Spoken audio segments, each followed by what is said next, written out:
Welcome to Royal mechanical.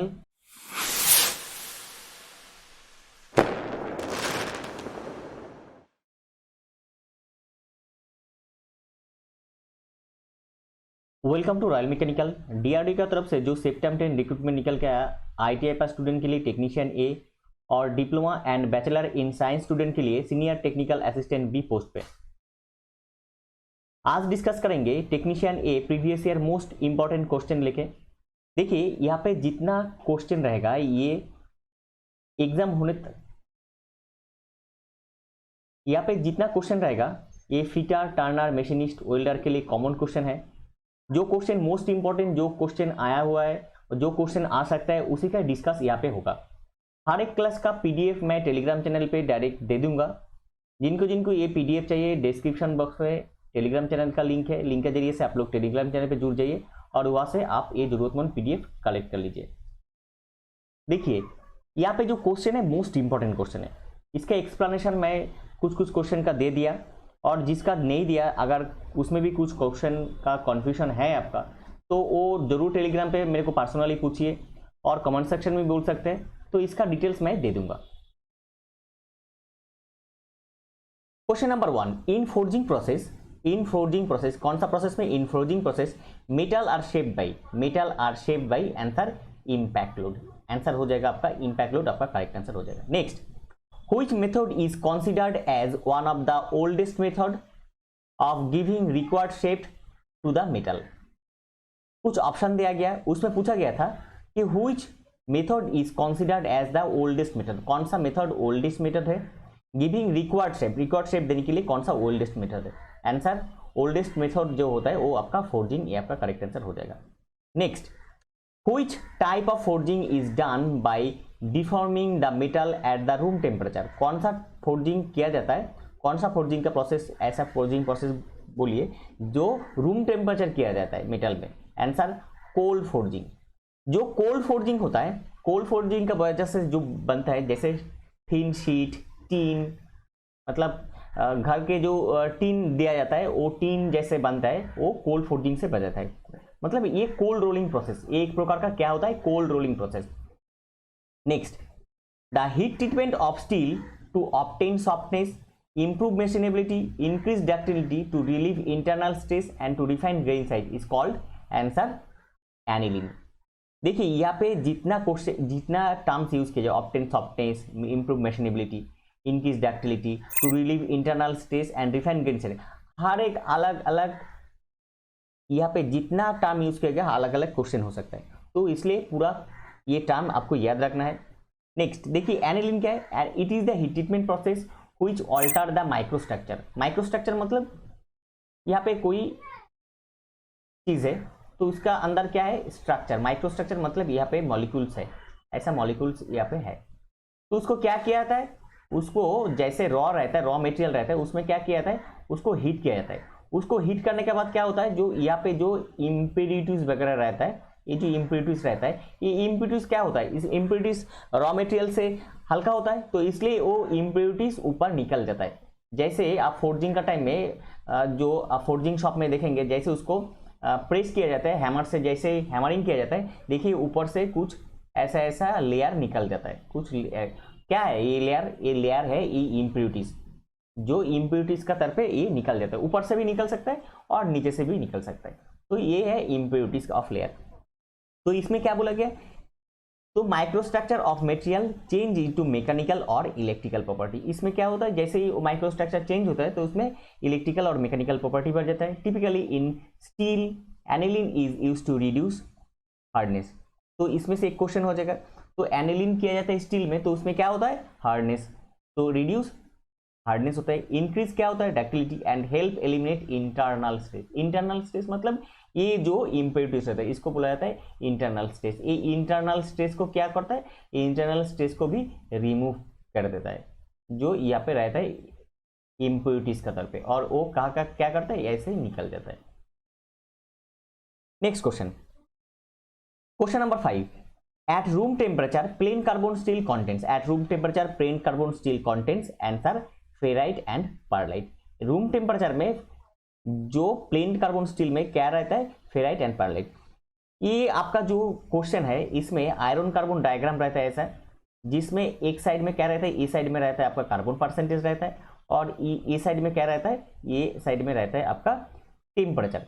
तो iron carbon diagram जो है, ये आयरन कार्बन डायग्राम से मैं इसको समझा दूंगा आपको, थोड़ा एक अलग वीडियो बना के दूंगा कि उसमें आपको समझ में आ जाएगा कहाँ पे यूटेक्टाइड स्टील, कहाँ पे यूटेक्टिक कास्ट आयरन, कहाँ से आपका सीमेंटेड शुरू होता है, कहाँ पे आपका 6.67 में जाके क्या क्या होता है, ये भी मैं अलग से एक अलग वीडियो में मैं आपको दिखा दूंगा। उसमें आप देखेंगे तो उसमें आपका पूरा क्लियर हो जाएगा।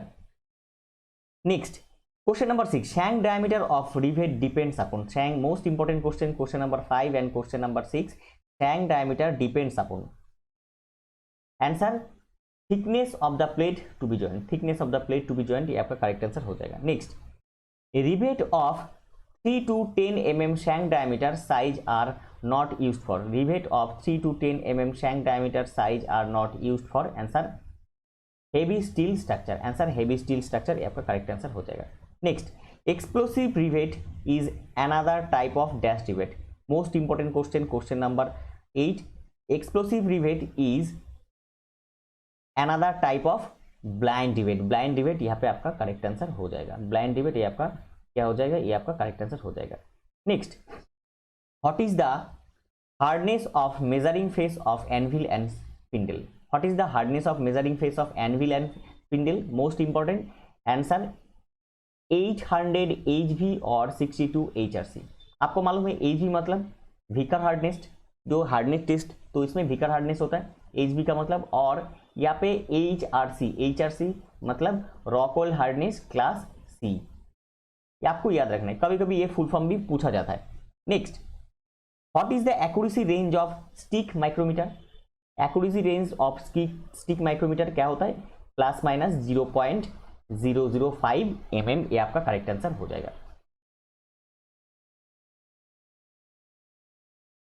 Question number 11, what is the approximate size of slip gauge, approximate size of slip gauge कितना होता है, 30 mm long and 10 mm wide, 30 mm long and 10 mm width, ये आपका करेक्ट आंसर हो जाएगा। Next, what is the value of hardness of slip gauge, what is the value of hardness of slip gauge, answer 800 HV, HV मतलब पहले कुछ देर पहले ही मैं बोला HV का मतलब क्या होता है, HV का मतलब वो होता है हार्डनेस, व्हीकर हार्डनेस।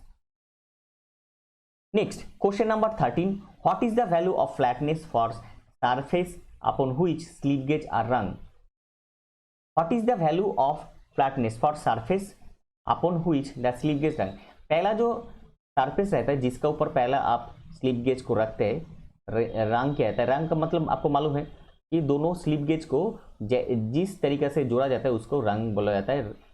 तो ये जो स्लिप गेज, पहला जो स्लिप गेज आप कोई सरफेस के ऊपर रखते हैं, उसका स्लिप गेज का जो ऊपर जो फ्लैटनेस होता है, वो फ्लैटनेस कितना होता है, 0.0001 mm, ये आपका करेक्ट आंसर हो जाएगा। Next, grain number of grinding wheel is dash the grain size, grain number of grinding wheel is inversely proportional to the grain size, grain number of grinding wheel is inversely proportional to the grain size, मतलब देखिए यहाँ पे grain number जितना बढ़ता है, मतलब उसका numerical value अगर 200 से 600 अगर रहेगा न्यूमेरिकल वैल्यू, तो इसमें क्या होता है, उसमें वेरीफाई नहीं होता है, यही बोल रहा है, मतलब अगर छोटा होगा तो वो बड़ा ग्रेन है और बड़ा नंबर होगा तो वो छोटा ग्रेन है। देखिए क्वेश्चन तो बहुत ज़्यादा रहता है, आप गूगल में भी सर्च करेंगे, यहाँ पे वहाँ पे सर्च करेंगे तो बहुत क्वेश्चन मिलेगा, लेकिन क्वेश्चन के स्टैंडर्डिटी आपको मेंटेन करना है, वो स्टैंडर्ड क्वेश्चन अभी देखना है, क्योंकि अभी नॉर्मल क्वेश्चन से एग्जाम क्लियर नहीं होगा, निमी देखना है, लेकिन निमी का जो कॉन्सेप्चुअल क्वेश्चन जो मैं दे रहा हूँ, ऐसा टाइप का क्वेश्चन आपको देखना है। देखिए जितना कॉन्सेप्ट बढ़ेगा उतना आपका फायदा होगा, और कॉन्सेप्ट नहीं बढ़ाएंगे तो उसमें आपका प्रॉब्लम ही रह जाएगा, तो उसमें आप एग्जाम में कोई क्वेश्चन अगर घुमा के देगा तो आप सॉल्व नहीं कर सकते। इसलिए ऐसा क्वेश्चन आपको चूज करना है जहाँ पे आपको देखना है, और गूगल में हमेशा सही नहीं देता है, क्योंकि गूगल में भी हम लोग जैसा कोई ना कोई देता है, अगर कोई इंफॉर्मेशन दिया जो रॉन्ग है तो गूगल वही दिखाएगा रॉन्ग, तो इसलिए हमेशा गूगल सही नहीं रहता है। Next, question number 15, which of the following, कुछ ऑप्शन दिया गया, which of the following grinding machine will give a better result for rough machining में कौन सा ग्राइंडिंग व्हील जो ऑप्शन दिया गया उसमें राफ मशीन बेटर रिजल्ट देगा। आंसर आपका यहाँ पे आंसर हो जाएगा क्वार्ट्ज ग्रेन जो ग्राइंडिंग व्हील है, ये आपका ग्राइंडिंग मशीन है, ये आपका करेक्ट आंसर हो जाएगा। Next, material removal rate in grinding operation is small due to, material removal rate is in grinding operation is small due to, answer क्या हो जाएगा, आंसर हो जाएगा आपका negative rake angle, answer negative rake angle, ये आपका correct answer हो जाएगा। Question number 17, grinding ratio generally lies between, grinding ratio generally lies between, answer यहाँ पे आंसर हो जाएगा आपका 0.5 to 10, ये आपका करेक्ट आंसर हो जाएगा। Most important question, uncommon type का क्वेश्चन, क्वेश्चन नंबर 17, ये most important question and uncommon type का क्वेश्चन है। नेक्स्ट, द कटिंग एंगल और पॉइंट एंगल और included angle of chisel chipping aluminium is, cutting angle और point angle कितना होता है चिपिंग जब कर रहे हैं आप एल्यूमिनियम में, आंसर 30 डिग्री, ये आपका करेक्ट आंसर हो जाएगा। Next, the cutting angle of flat scraper should be, cutting angle of flat scraper should be कितना हो जाएगा 80 to 90 degree, answer 80 to 90 degree आपका करेक्ट आंसर हो जाएगा। Next, surface gauge is also called, most important question, question number 20, बहुत बार बहुत question में exam में क्वेश्चन दिया गया है, surface gauge is also called, answer यहाँ पे आंसर हो जाएगा आपका मार्किंग ब्लॉक, मार्किंग ब्लॉक यहाँ पे आपका करेक्ट आंसर हो जाएगा। Next question, question number 21, which of the following, कुछ ऑप्शन दिया गया है, व्हिच ऑफ द फॉलोइंग, यहाँ पे कुछ ऑप्शन दिया गया था, which of the following controls the chip geometry while turning, answer rake angle, answer क्या हो जाएगा यहाँ पे आंसर रेक एंगल हो जाएगा। देखिए यहाँ पे बोला गया which of the following control, कुछ ऑप्शन दिया गया उसमें जो कंट्रोल करता है क्या chip geometry while turning, chip का जियोमेट्री को कंट्रोल करता है, कैसा एक्सप्लेनेशन देखिए।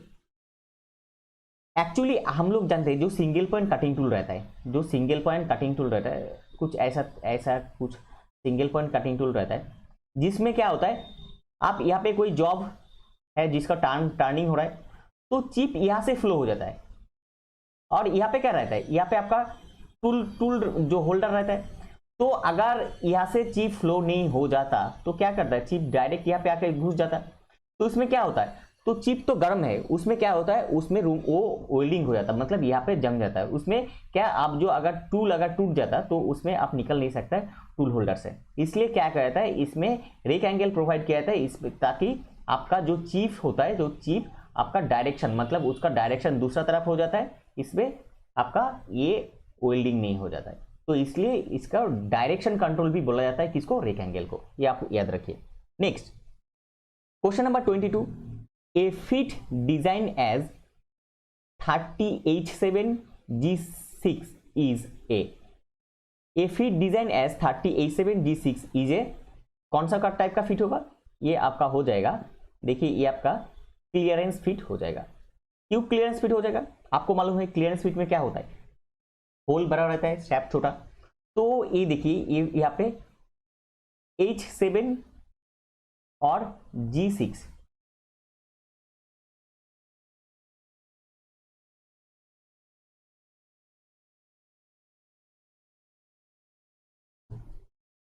नेक्स्ट देखिए यहाँ पे explanation, a fit designed as 30H7 G6 is a clearance fit, in clearance fit the largest permitted shaft diameter is smaller than the diameter of the smallest hole, so that the shaft can be rotated or slide so the difference degree of freedom according the purpose of the mating members, मतलब smallest hole और यहाँ पे shaft diameter is smaller, देखिए यहाँ पे the largest permitted shaft diameter is smaller than the diameter of smallest hole, मतलब यहाँ पे क्लियरेंस रहेगा इसलिए क्लियरेंस फिट बोला जाता है। तो क्लियरेंस कब रहेगा, जब होल आपका मैक्सिमम रहेगा। Next question number 24, the part of vernier bevel protector which is normally used as reference base for measuring angle is dash, answer stock आपका करेक्ट आंसर हो जाएगा। Next, the movable jaw of the bench vice is not moving even through the spindle is turned, the movable jaw of bench vice में एक movable और एक fix jaw, not moving even tight the spindle, जब आप spindle को tight कर रहे हैं तो उस टाइम क्या हो रहा है, उस टाइम आपका मूवेबल जॉ वो मूव नहीं कर रहा है, मूवेबल जो है वो मूव नहीं कर रहा है। किस लिए, आप जब टाइट कर रहे हैं, स्पिंडल को टाइट कर रहे हैं तो उसमें मूव नहीं हो रहा है, तो उसका प्रॉब्लम क्या है, answer spindle pin is broken. इसका प्रॉब्लम क्या है, स्पिंडल पिन ब्रोक हो चुका है। Next, the accuracy of micrometer caliper dial indicator can be checked by, the accuracy of micrometer caliper dial indicator can be checked by, answer हो जाएगा आपका slip gauge. Slip gauge आपका correct answer हो जाएगा, यहाँ पे स्लिप गेज आपका क्या हो जाएगा, स्लिप गेज आपका करेक्ट आंसर हो जाएगा। Next, the principle of interchangeability is normally employed for, the principle of interchangeability is normally employed for, answer mass production, ये आपका करेक्ट आंसर हो जाएगा।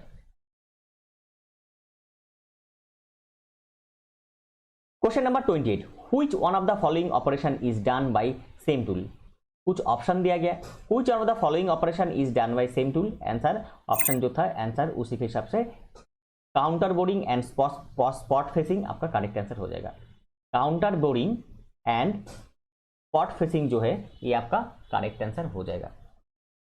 मोस्ट इंपॉर्टेंट क्वेश्चन, ये जो काउंटर बोरिंग और स्पॉट फेसिंग ये आपको देखना है क्योंकि ये मोस्ट इंपॉर्टेंट टाइप का क्वेश्चन में से एक है।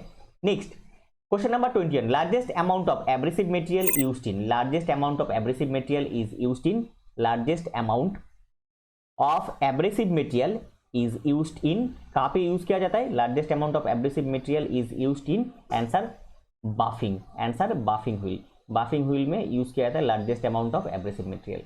Next, what type of thread are suitable for small precision component and measuring gauge, what type of thread, कौन सा टाइप का thread use suitable for small precision component and measuring gauge, answer British association thread, BA thread जो है ये BA thread आपको use करता है। आपको कमेंट सेक्शन में बोलना है बीए थ्रेड का एंगल कितना है, ये आप कमेंट सेक्शन में जरूर बोलिए।